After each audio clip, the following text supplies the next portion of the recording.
Good morning, friends. So, in the previous lecture, I was explaining you the history of chemistry, जहां पे आपने हमारे भारतवर्ष के different old sages और different chemist और साइंटिस्ट के बारे में आपने सीखा था, आपने उनके बारे में जाना था। आपने ये जाना था कि पहले के लोग ये मानते थे कि एटम को फर्दर छोटे टुकड़े में नहीं किया जा सकता, लेकिन आज हम जानते हैं कि उसको एटम के भी छोटे छोटे टुकड़े किए जा सकते हैं। Atom is not indivisible. Atoms के अंदर भी तीन फंडामेंटल पार्टिकल्स पाए जाते हैं, that is electron, protons, neutrons. और उसकी शुरुआत की थी किसने? J Thomson. जे थॉमसन ने सबसे पहले कहा था कि एटम के अंदर इलेक्ट्रॉन होता है, ठीक है। इलेक्ट्रॉन की डिस्कवरी जे थॉमसन ने की थी। प्रोटॉन की डिस्कवरी गोल्डस्टीन ने की थी, और वैसे ही चैडविक ने की थी न्यूट्रॉन की डिस्कवरी। तो आज हम जेम्स थॉमसन, जे थॉमसन, उनके डिस्कवरी के बारे में और अच्छे से एलाबोरेट करके पढ़ेंगे, ठीक है। उसके बाद वहां से और आगे कंटिन्यू किया जाएगा। तो आइए देखते हैं जे थॉमसन के मन में ऐसा क्या आया कि उन्होंने ये एक्सपेरिमेंट स्टार्ट किया था। देखिए बच्चों, ये है एक परफोरेटेड ग्लास ट्यूब। इस परफोरेटेड ग्लास ट्यूब का कनेक्शन होता है वैक्यूम से। वैक्यूम का ये जो नॉब है, ये कंट्रोल करता है प्रेशर को। इसके अंदर क्या है? गैसेस हैं, और गैसेस के अलावा जो है यहां पे दो इलेक्ट्रोड हैं। यहां पे है नेगेटिव इलेक्ट्रोड, यहां पे पॉजिटिव इलेक्ट्रोड। क्योंकि नेगेटिव इलेक्ट्रोड इसको क्यों कहते हैं? क्योंकि very high tension battery, high voltage battery के नेगेटिव टर्मिनल से इसका कनेक्शन है। तो ये क्या हो गया? कैथोड हो गया। पॉजिटिव टर्मिनल से कनेक्शन है तो ये हो गया एनोड। और ये परफोरेटेड ग्लास ट्यूब के अंदर गैसेस होती हैं, और इन गैसेस में बहुत ही हाई वोल्टेज अप्लाई किया जाता है, तो ये गैसेस आयोनाइज हो जाती हैं, ठीक है। और इन गैसेस के अंदर का प्रेशर कंट्रोल करने के लिए ये वैक्यूम का नॉब है। जैसे आप लोग नल का नॉब होता है ना, अगर आपको पानी कम चाहिए, ज्यादा चाहिए, तो आप नल का जो नॉब होता है आगे पीछे करते हैं, ठीक है। जो टैप वाटर होता है, टैप वाटर का हम लोग ऐसे नॉब कंट्रोल करते हैं। वैसे ये वैक्यूम क्या करता है? इस परफोरेटेड ग्लास ट्यूब के अंदर जो गैस का प्रेशर होता है उसको ये कंट्रोल करता है। इस अंदर की गैस का प्रेशर 0.01 mm के अराउंड हो, मतलब प्रेशर बहुत कम हो, और बहुत ही हाई टेंशन बैटरी यहां अप्लाई की जाए, तो अंदर की जो गैसेस होती हैं दे गेट आयोनाइज। और यहां कैथोड से क्या होता है कि बहुत ही हाई वोल्टेज अप्लाई करने पे यहां एक बीम, जैसे लेजर बीम होता है, वैसे ही कैथोड से एक रेज होती हैं, वो एनोड की तरफ मूव करने लगती हैं। इसी को जे थॉमसन ने कैथोड रेज कहा था। प्रीवियस लेक्चर में हमने इसको पढ़ा था, और एलाबोरेट होके आज हम पढ़ेंगे। देखिए, कैथोड रे एक स्ट्रेट डायरेक्शन में मूव करती है, it moves in a straight line. इसका भी एक्सपेरिमेंट जे थॉमसन ने किया।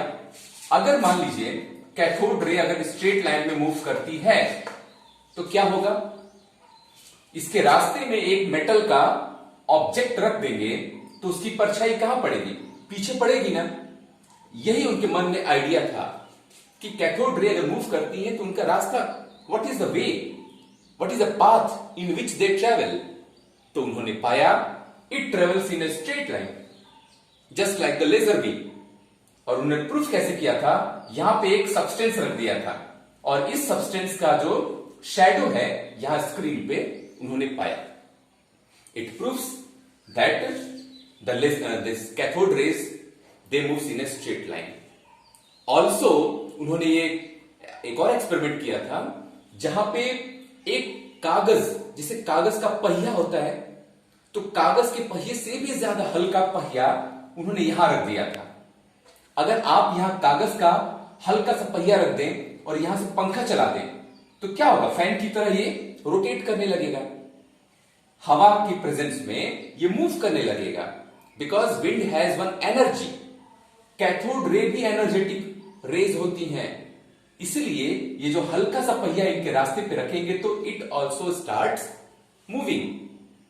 तो जे थॉमसन ने यह भी प्रूव किया कि दीज आर एनर्जेटिक रेडिएशंस और ये नेगेटिव से पॉजिटिव की तरफ मूव कर रही हैं। So what is the nature of cathode? What is the nature of cathode rays? It is negatively charged. और कैथोड रे के सबसे छोटे पार्टिकल को उन्होंने नाम दिया, that is known as what? Electron. Correct. एक और चीज बता दें, इलेक्ट्रॉन का चार्ज है माइनस। अगर यहां पे आप पॉजिटिव और नेगेटिव इलेक्ट्रिक फील्ड फिर से आप लगाएं तो ये कैथोड रेज को किधर मूव करना चाहिए? सिंस इनका चार्ज है नेगेटिव, तो this all will get deflected towards what?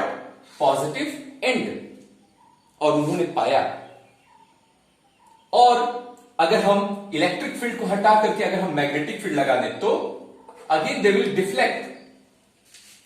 Cathode rays magnetic field की प्रेजेंस में भी दे विल डिफ्लेक्ट। तो उन्होंने पाया कि cathode ray which is negatively charged, it is affected by the electric field and magnetic field. और ये सारी चीजें उन्होंने प्रूफ करने के बाद एज अ कंक्लूजन में लिखा। एक दूसरे साइंटिस्ट थे, उनका नाम था Goldstein.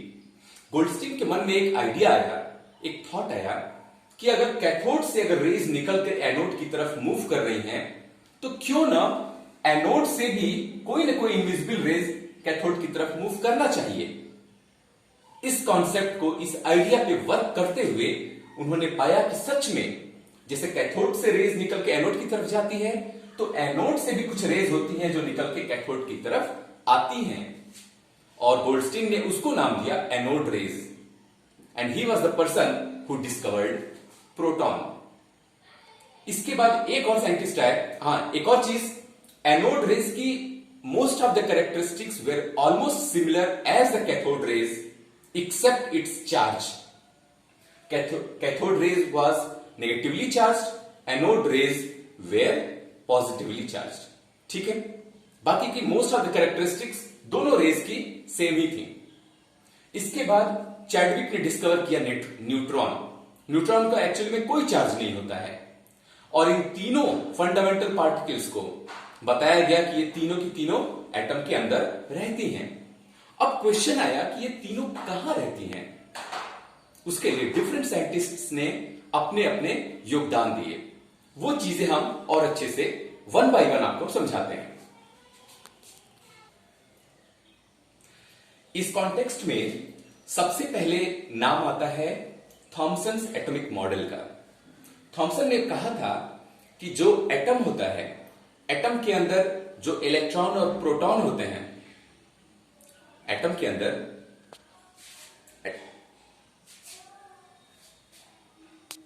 So friends, J Thomson का मॉडल ये कहता है कि एटम के अंदर प्रोटॉन और इलेक्ट्रॉन कहां कहां और कैसे रहते हैं। ठीक है, तो he told the watermelon model, जिसे हम सब जानते हैं कि वाटरमेलन कैसा होता है। करेक्ट, वाटरमेलन में जो रेड पार्ट होता है हम खाते हैं, and seeds we throw out. तो जैसे वाटरमेलन में जो रेड पार्ट होता है, जे थॉमसन ने उसको पॉजिटिव चार्ज कहा, और जो सीड्स होती हैं, इन सीड्स को क्या कहा? इलेक्ट्रॉन कहा। ठीक है, तो according to J Thomson, the red part is what? Positive charge और प्रोटॉन। ठीक है, this is the positively charged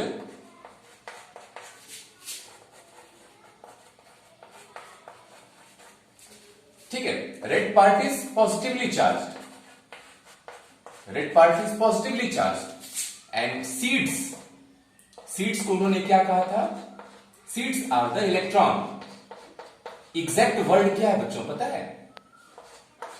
exact word J Thomson का ये था, an atom can be considered just like the watermelon in which the red part is the positively charged, in which electrons are embedded like the seeds।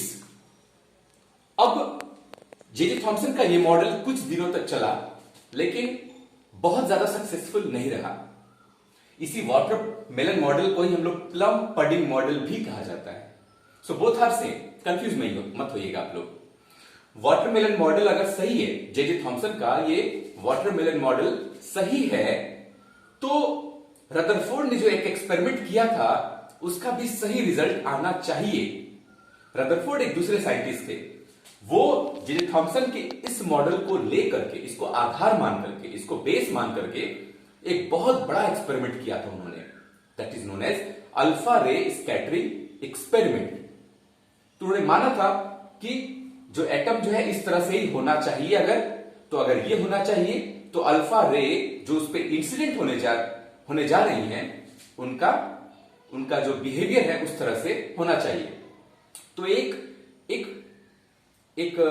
Thought, एक concept को लेकर के ये experiment करना शुरू किया था रदरफोर्ड ने, लेकिन उनकी एक्सपेक्टेशन, जो एक्सपेक्ट कर रहे थे वैसे रिजल्ट बिल्कुल नहीं है। टोटली अनएक्सपेक्टेड रिजल्ट्स केम। और वो क्यों आया और उसके आधार पे रदरफोर्ड ने क्या कंक्लूजन दिया, वो अब हम लोग पढ़ेंगे। Let's see.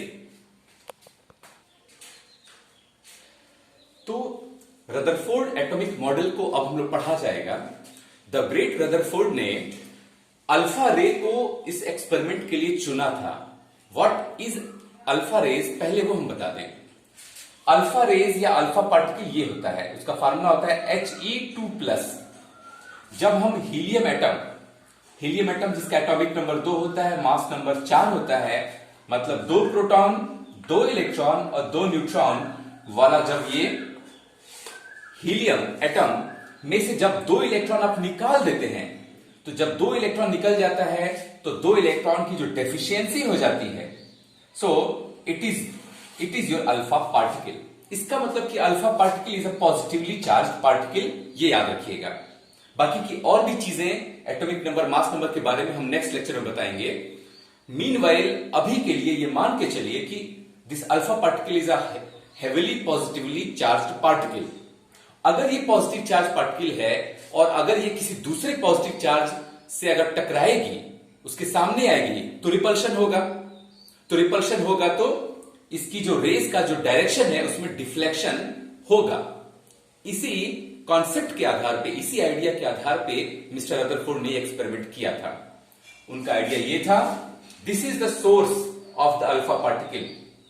यहां से अल्फा रेज निकल रही है, निकल के यहां जो गोल्ड फॉयल है, इस गोल्ड फॉयल के ऊपर जो गोल्ड के एटम्स हैं, इनके ऊपर ये गिर रही हैं, और जितनी रेज आ रही हैं इस गोल्ड फॉयल पे टकराने के बाद, ये जो रेज हो रही है, जो रेज पास आउट हो रही हैं, उनके साथ क्या हो रहा है, इसी को ऑब्जर्व करने के लिए, इसी को रिकॉर्ड करने के लिए वो फोटोग्राफिक प्लेट का इस्तेमाल किए थे, which is made up of what, zinc sulphide.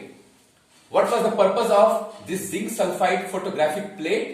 As a detector, ये डिटेक्ट करती कि ये जो गोल्ड फॉयल से स्कैटर होने के बाद जो अल्फा रेज कहां डिपॉजिट हो रही हैं, कहां वे फॉल कर रही हैं।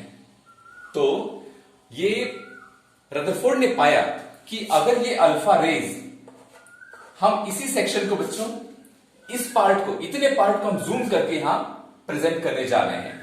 यहां पे ये जो अल्फा रेज हैं, ये गिरने जा रही हैं किसके ऊपर, हमारे गोल्ड के फॉयल के ऊपर। This alpha ray is going to fall on this gold foil. इस पार्ट को हम जूम करके यहां लिखे हैं। मान लीजिए कि यहां पे 1 lakh alpha rays are going to fall on the gold atoms. तो ये पाया गया कि रफली 99,900 rays they go through like that without any deflection. इनके जो डायरेक्शन में कोई भी चेंज आया ही नहीं। Most of the rays, 99,900 rays, they pass out without making any kind of deflection. But some rays they get deflected by a small angle and some they deflected by a large angle. So it was a small deflection observed by just few counted alpha particles, and very few counted particles they were observing what, large amount of deflection. And sometimes it also happened some of the alpha rays which were directly falling, they came back. Some rays were also present who were just bouncing back. इस experiment के आधार पे mister Rutherford ने एक conclusion draw किया। लग रहा है ये जो एटम है, एटम का मोस्ट ऑफ द स्पेस क्या है, खाली है। आप लोग खुद सोचिए कि अगर ये पॉजिटिव चार्ज, अगर ये पूरा का पूरा एटम हमारा पॉजिटिव चार्ज से मिलकर बना होता और ये अल्फा रे विच इज पॉजिटिवली चार्ज ये आ रहा है, यहां भी पूरा का पूरा पॉजिटिव चार्ज है, यहां भी ये पॉजिटिव चार्ज वाली रेज आ रही हैं, तो इनमें काफी डिफ्लेक्शन होना चाहिए था। लेकिन क्या हो रहा है, डिफ्लेक्शन हो रहा है? नहीं हो रहा है। इसका मतलब रदरफोर्ड ने कहा कि most of the space inside the atom is vacant, positive charge है ही नहीं, कुछ भी नहीं है, most of the space is vacant. At the center there is something, there is some heavy positive charge concentrated at the center. जो भी थोड़ा बहुत पॉजिटिव चार्ज है वो बिल्कुल सेंटर पे है, बाकी का मोस्ट ऑफ द स्पेस क्या है, बिल्कुल खाली है। और यही रीजन है कि जब भी रेज आती हैं, इस एटम से गुजरती हैं, गोल्ड एटम से, तो without any deflection they are passing through. लेकिन कुछ रेज अगर सेंटर पे जो पॉजिटिव चार्ज है उससे टकराती हैं, तो किस एंगल से टकरा रही है उस हिसाब से डिफ्लेक्शन ऑब्जर्व होता है। अगर अल्फा रे किनारे, ये जो न्यूक्लियस है, न्यूक्लियस के कॉर्नर पे टकराती हैं तो थोड़ा सा एंगल, थोड़ा और सेंटर पे टकराती है तो लार्ज एंगल, और बिल्कुल सेंटर ऑफ द न्यूक्लियस पे टकराती हैं सो दे आर बाउंसिंग बैक। इसी कंक्लूजन के आधार पे रदरफोर्ड ने कहा कि an atom consist of a heavy positively charge particle which is located at the center, and these electrons revolve around that nucleus in exactly in the same way just like the planets are revolving around the sun. लेकिन याद रखिएगा, कोई भी scientist अगर कोई theory देगा तो ऐसे ही नहीं मान लिया जाएगा, ठीक है? उसके भी क्रॉस क्वेश्चन किए जाते हैं। तो उनकी क्रॉस क्वेश्चन करने वाला एक साइंटिस्ट था, उनका नाम था Maxwell.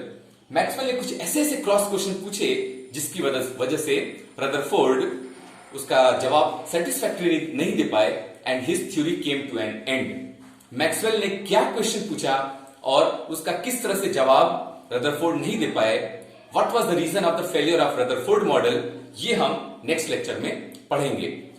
I humbly request you, Rutherford का जो एटॉमिक मॉडल है बड़े ध्यान से आप लोग पढ़िए। हमने जो कुछ भी बताया है, समझाया है, सब कुछ आपको बहुत अच्छे से समझ में आएगा। रदरफोर्ड एटॉमिक मॉडल में 3 चीजें ध्यान देने की हैं। What was his experiment, and after his doing experiment what actually he observed, what was the conclusion of his experiment, and third part, what was the limitation और what was the drawback of the Rutherford atomic model.